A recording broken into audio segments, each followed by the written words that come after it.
Caião, por que Deus criou o mal? Como a ambiguidade da vida pode ajudar em nossa evolução? Qual é o propósito da dualidade? Dia, noite, luz e trevas, vitória e derrota, bem e mal? Me ajuda a entender isso.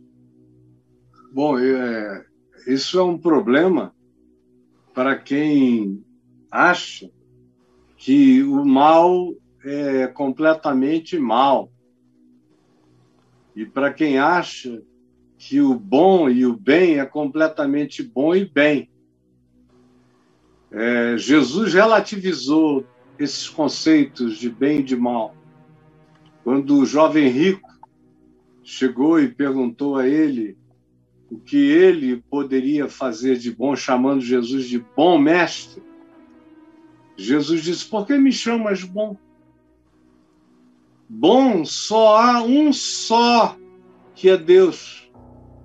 Então, nenhum de nós, para começar, sabe exatamente o que é bem e o que é mal, porque a gente tem uma noção básica. Os 10 mandamentos, por exemplo, me dão uma noção básica, que qualquer ser primitivo deveria obedecer às leis de Moisés. Deveria cumprir aquilo ali, buscando. Aquilo é bom, santo e justo. Você ter consciência de Deus com toda a mente, coração, emoção, sentimento, ter isso com amor por Deus, amando o próximo.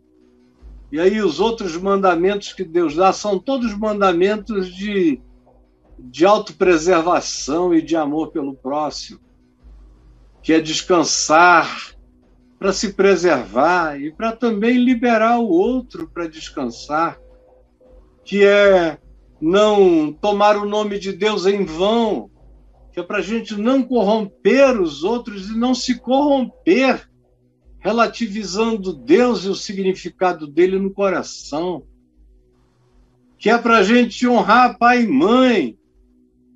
O que há de errado com honrar pai e mãe, ou ajudar pai e mãe? Se você puder, ajude mesmo o pior pai, mesmo a pior mãe, envelhecidos, não quero nem saber. Ajude, mesmo que você não consiga com eles conviver, deu bastante para eles não morrerem, ou deu bastante para eles se internarem, ajude. E melhore-os, porque honrar pai e mãe significa lá no hebraico melhorar pai e mãe, trazer pai e mãe para uma dimensão de uma consciência superior em você. O que pode ter de errado nisso? Não adulterar, ser fiel. Qual é o problema de ser fiel, de ser leal, de não trair? Qual é a sacanagem que existe na fidelidade? Isso é básico. Não mentir, dar falso testemunho, contar essas lorotas eternas sem se preocupar com o caráter e nem com o fato de que Deus vê. O que há de errado com preservar o coração para não cobiçar o que é dos outros, para não desenvolver essa atitude mesquinha? Isso é o básico que a gente precisa aprender para viver. Agora, isso está longe de ser o que o Evangelho ensina, porque o Evangelho também não só ensina a não adulterar, ensina a perdoar o adúltero. Ensina não apenas a honrar pai e mãe, ensina a perdoar pai e mãe. Ensina não apenas a não ter outros deuses, ensina também a não ser intolerante com os que ainda não entenderam, não compreenderam. E tratá-los com amor é o que Jesus ensina. Jesus diz para eu não dar nenhum tipo de falso testemunho, e nem tampouco que da minha boca saia nenhuma palavra frívola, porque por essas palavras frívolas eu serei julgado. Jesus disse que é do coração que procedem todas as doenças e perversões humanas, elas não vêm do meu próximo. Não é a bunda da mulher gostosa que é o problema, são os meus olhos, cheios de cobiças. E não adianta dizer, mas homem não aguenta. Mentira. Homem pode virar homem a tal ponto que olhe para a bunda mais linda do mundo e não queira patolar. É só menino bobo, idiota, que vem com esse argumento. O Evangelho ensina você mais do que Moisés jamais sonhou em ensinar. Mais do que qualquer um jamais sonhou em propor. A proposta do Evangelho é como eu comecei na noite de hoje, dizendo que é loucura. Que é não se vingar, que é ser pacifista com resistência. Não sou filho do ódio, sou filho da paz, mas resisto. Dão na minha cara, eu ando em frente. Dão na outra, eu prossigo. Dizem que vão tomar a minha capa, eu dou, e dou também a túnica. Tem que ir 1 milha a mais para ficar livre, disso eu vou. E eu vou na paz, eu vou sempre. E eu oro pelos meus perseguidores, amo com o amor de quem deseja a conversão, o bem.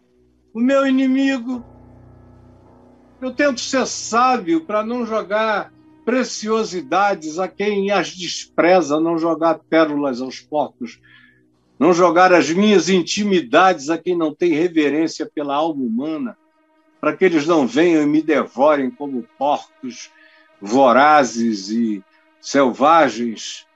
Não, o Evangelho me ensina a não julgar, me ensina a ajudar sem trombetear, sem fanfarra, sem espetáculo circense de nenhuma natureza. O Evangelho diz para eu entrar no meu quarto e falar com meu Pai que está em secreto. O Evangelho diz que Deus ouve a quem é sincero e fala a verdade diante dele, como aquele publicano da história de quem foi orar, fariseu e publicano foram orar no templo. E o fariseu agradecia a Deus porque ele não era como aquele publicano iníquo, adúltero, mentiroso, roubador. Dava graças a Deus por ser tão superior. E o publicano ao lado batia no peito e dizia: Senhor, tem misericórdia de mim, porque eu sou um pecador. E Jesus disse: quem vocês acham que voltou para casa perdoado?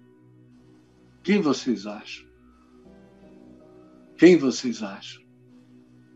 O Evangelho nos diz que é para perdoar todo dia, que é para perdoar 40 vezes 7, que é para não dormir com ódio no coração, que é para não alimentar a ira que produz o rancor vingativo, para não alimentar a inveja que nos destrói, que nos corrompe, que nos, muitas vezes, antecipa cânceres ou mesmo os cria.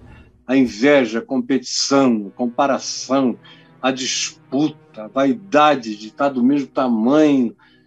Essas coisas que decorrem daquilo que Tiago chamou de sabedoria terrena, animal e demoníaca. Então, quando eu aprendo e vivo pelo Evangelho, e quando a palavra de Jesus vai ganhando corpo, mente, emoção, sentimento, e os meus pensamentos vão sendo controlados pelas decisões profundas do meu caráter espiritual, do meu espírito cheio de caráter de Deus, tudo vai se alinhando em mim, e aí o que antes era impossível começa a se tornar possível. Como João, já velho, disse o seguinte: os mandamentos que ele nos deu são um só. Amai-vos uns aos outros como eu vos amei. Em verdade eu vos digo que os seus mandamentos que decorrem do amor não são penosos, diferentemente do que a maioria das pessoas pensa. Só é penoso para quem não quer se converter e obedecer. Para quem deseja viver uma vida assim, não é piedoso e é fácil de ir crescendo na experiência do domínio próprio e da maior vitória da vida, que é a vitória sobre nós mesmos.